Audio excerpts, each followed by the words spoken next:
Hello everyone, welcome to Chokta Academy. My name is Bhanu Geria और in this video we are going to discuss the question from the economic survey. जो economic survey है 2020 का और budget है 2021 का, उससे ये question रहेंगे। तो आपको करना यही है कि क्वेश्चन को अटेम्प्ट करना है और कमेंट सेक्शन में अपना स्कोर जरूर बताना है। तो first question is economic growth rate of Himachal Pradesh during the 2020 and 2021 is expected to be around.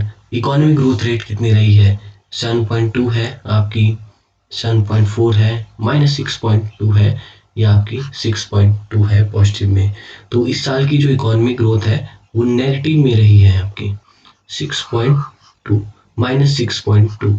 Last year की बात करें, लास्ट ईयर की रही थी आपकी 4.9%। Option C is the right answer. Next question की तरफ चलते हैं।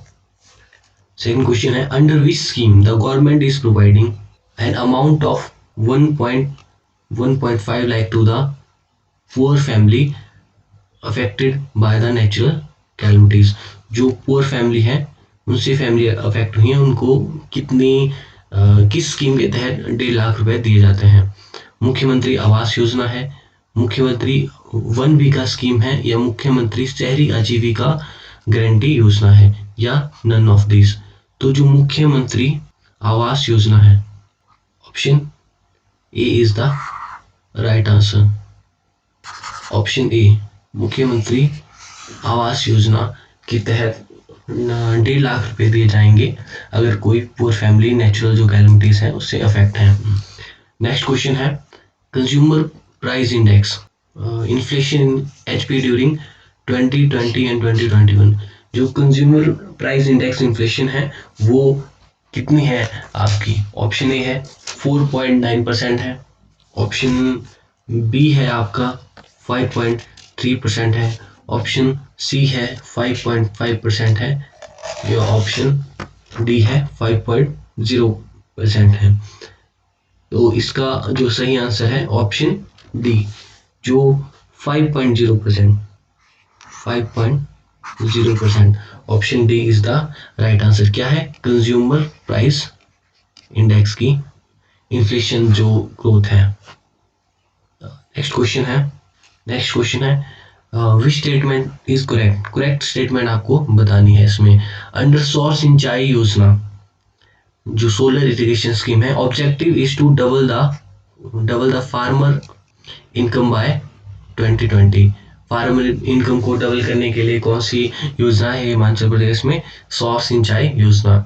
दूसरी स्टेटमेंट कहती है कि under Atal Vardi Yojana all student of class 1st to 12th get 2 set of free uniform. जो अटल वर्दी योजना है उसके तहत जो स्टूडेंट है उनको क्या दी जाएगी? फ्री सेट ऑफ यूनिफॉर्म दी जाएगी। तो इसमें option A only one statement correct है या ओनली टू या बोथ स्टेटमेंट करेक्ट है या नन ऑफ दिस। तो option C is the right answer. जो बोथ स्टेटमेंट है इसमें सॉरी जो दोनों स्टेटमेंट है उसमें वो सही है। Option C is the right answer. Next question है, E Udaan portal is related to which of the following. जो ई उड़ान पोर्टल है वो किससे रिलेटेड है? क्या वो फिशिंग से रिलेटेड है, हॉर्टिकल्चर से है, एग्रीकल्चर से है, नन ऑफ दिस से। तो ई उद्यान है, सॉरी उड़ान नहीं, ई उद्यान है। उद्यान से आप समझते हैं कि ये है horticulture. Option B is the right answer. Option B is the right answer. Horticulture से ये रिलेटेड है ई उद्यान। नेक्स्ट क्वेश्चन है, the contribution of tourism sector to the state GDP is about. State GDP का आपका इसमें tourism का कितना contribution रहता है? तो ऑप्शन ए है 6%, ऑप्शन बी है 7%, ऑप्शन डी है 8%, ऑप्शन सी है 5%। तो 7% जो कंट्रीब्यूशन है वो आपका टूरिज्म सेक्टर का रहता है। Option B is the right answer. Next question है, as per the 2011 census.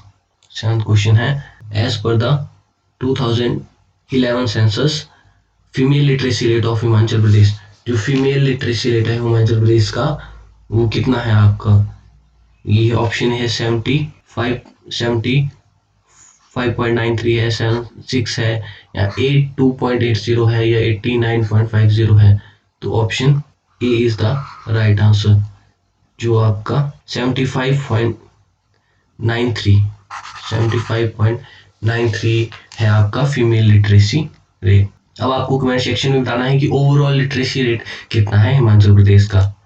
Next question है, during the 2020-2021 how much additional area was envisaged to bring under fruit plants। जो हम आप सब जानते हैं कि हिमाचल प्रदेश को फ्रूट बाउल ऑफ इंडिया भी कहा जाता है, तो हम कितना और एरिया है जो फ्रूट प्लांटेशन के अंदर लाने की बात कर रहे हैं। तो आपका 1540 हेक्टर है, 2314 हेक्टर है, 1340 है, या 2589 हेक्टर है। ऑप्शन सी, जो 1340 हेक्टर एरिया है, 1340 हेक्टर एरिया है, उसमें एडिशनल प्लांटेशन करेंगे हम फ्रूट की। नेक्स्ट क्वेश्चन है, consider the following statement in 2029 and 2020। Statement 1 है, contribution of agriculture in total state domestic production is 14.58% है आपकी एग्रीकल्चर की स्टेटमेंट कंट्रीब्यूशन स्टेट जीडीपी में। ये स्टेटमेंट 1 बात कर रही है। स्टेटमेंट 2 बात कर रहा है कि secondary sector and tertiary sector contributes 43.48 and 41.94 respectively in the state GDP. तो ये बोल रहा है, स्टेटमेंट 1 कह रही है कि एग्रीकल्चर की कंट्रीब्यूशन है 14.58। क्या ये सही है? ये आपका इनकरेक्ट स्टेटमेंट है। क्यों? क्योंकि एग्रीकल्चर की जो कंट्रीब्यूशन है वो है आपकी अप्रोक्सीमेटली 10। कितनी है अप्रोक्सीमेटली? आपकी 10%। और जो ये 14 बताई है ये है आपकी प्राइमरी सेक्टर की कंट्रीब्यूशन, प्राइमरी सेक्टर की कंट्रीब्यूशन। और यहाँ बताया है सेकेंडरी सेक्टर की कितनी बताई है 43, और टर्शियरी सेक्टर की कितनी बताई है 41। तो ये भी आपकी इनकरेक्ट हो जाती है। क्यों? क्योंकि आपकी जो सेकेंडरी सेक्टर की है वो 41 है और टर्शियरी सेक्टर की 43। तो यहाँ करेक्ट पूछा है आपसे, तो option D, none are correct. Option D is the right answer. 10th question की तरफ चलते हैं। In the power generation sector smaller project up to how many megawatt are completely reserve for the investor from Himachal Pradesh only. जो कितने megawatt तक जो power project है उसमें सिर्फ हिमाचल प्रदेशवासी ही इन्वेस्ट कर सकते हैं। 1 मेगावाट तक, 2 मेगावाट तक, 5 मेगावाट तक, या 10 मेगावाट तक। तो अप टू 2 मेगावाट तक जो प्रोजेक्ट है वो सिर्फ और सिर्फ इसमें ही हिमाचल प्रदेश से जो आपके इन्वेस्टर हैं वही पार्टिसिपेट कर सकते हैं। Option B is the right answer. 11th question है, कंसीडर द फ्लोइंग स्टेटमेंट। पहली स्टेटमेंट क्या कहती है? Under old age pension scheme a sum of 850 per month is given to all person between 60 and 70 years. तो 60 और 70 साल के जो जितने भी ओल्ड एज हैं उनको 850 रुपए पर मंथ दिया जाता है। ऑल पर्सन, इस पे फोकस कीजिए, ऑल पर्सन। और for person of 70 years a sum of 1500 per month is given. अगर 70 ईयर्स से ऊपर है कोई तो उनको आपके 1500 पर मंथ दिए जाएंगे। इसमें से आपको बताना है कि पहली ही करेक्ट है या दूसरी करेक्ट है या दोनों करेक्ट है या नन ऑफ दिस करेक्ट है। तो जो पहली स्टेटमेंट है वो सब सही है लेकिन सभी को नहीं, ऑल पर्सन नहीं है। यहाँ एक आपका एज इनकम क्राइटेरिया है। इनकम क्राइटेरिया कितना है?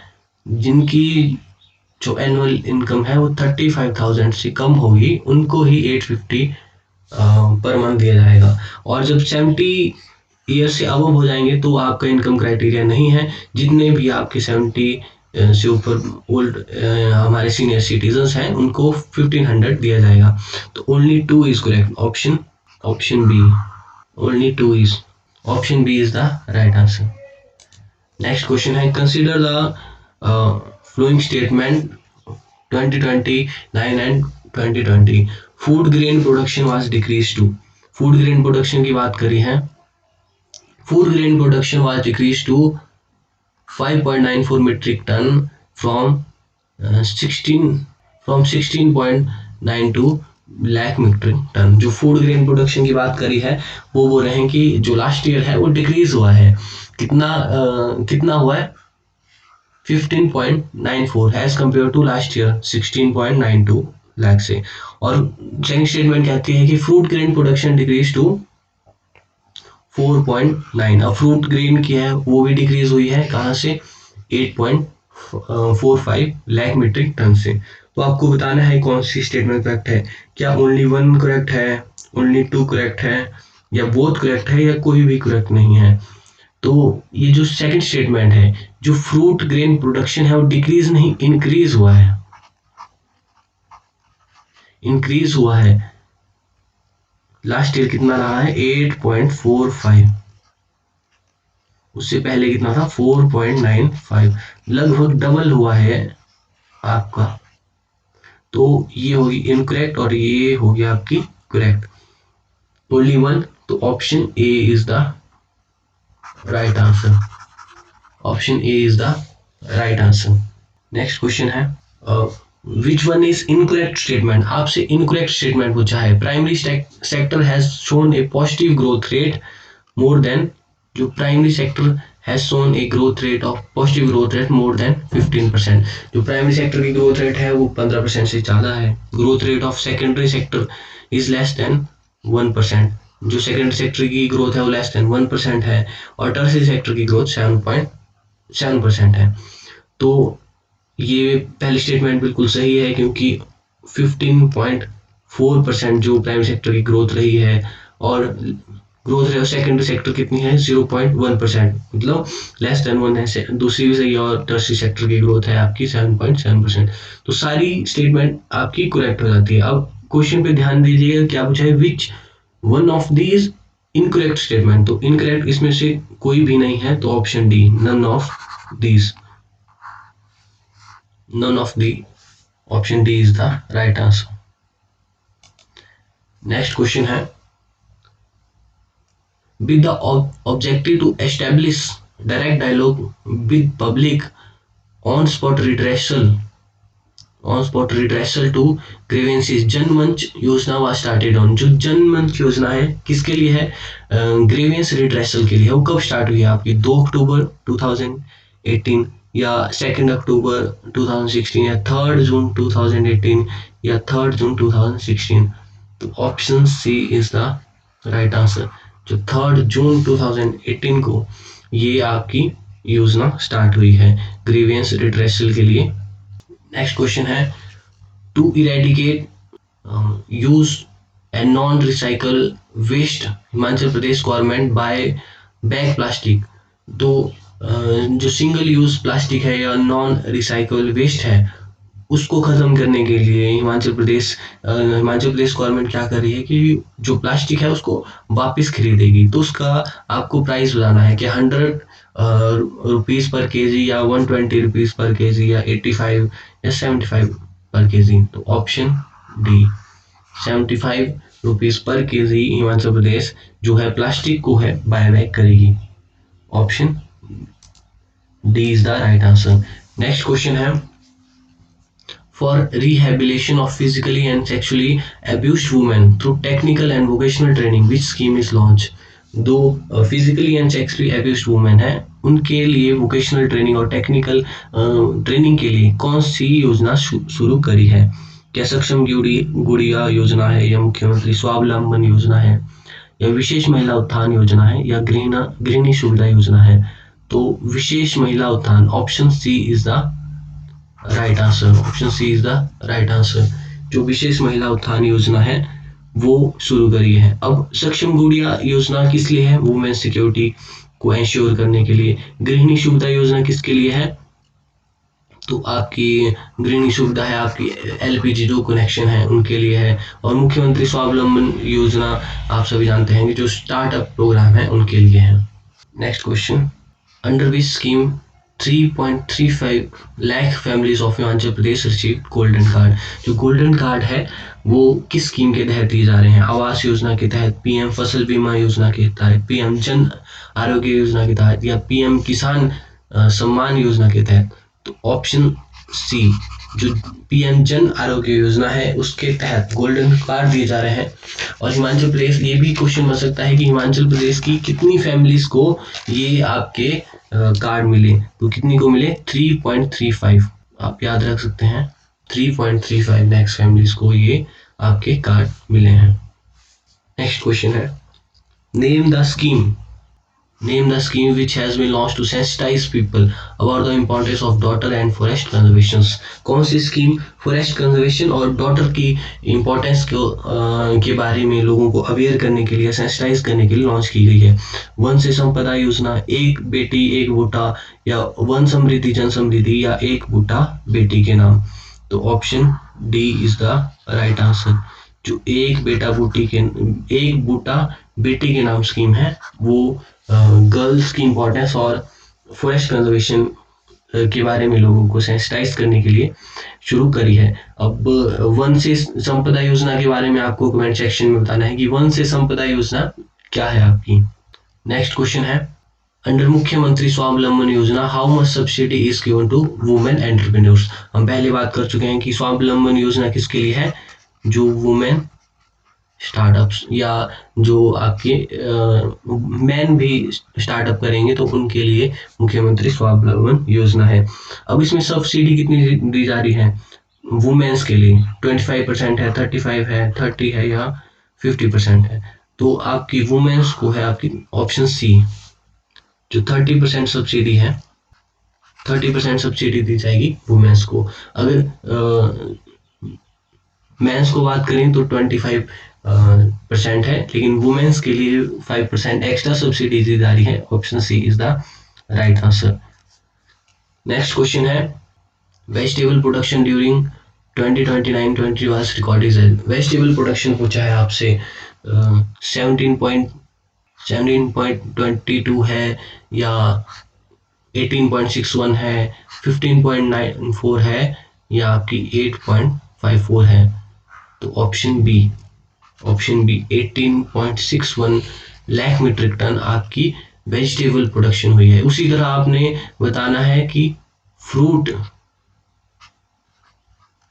प्रोडक्शन, हम पहले ही बात कर चुके हैं, कमेंट सेक्शन में आपने बताना है कि फ्रूट प्रोडक्शन कितनी हुई है आपकी। इन्हीं में से ऑप्शन मिलेंगे आपको, या आपको वेजिटेबल प्रोडक्शन हो गया आपकी, फूड ग्रेन प्रोडक्शन आपको कमेंट सेक्शन में बताना है। तो ये थे हमारे 20 questions. Thank you for the watching video.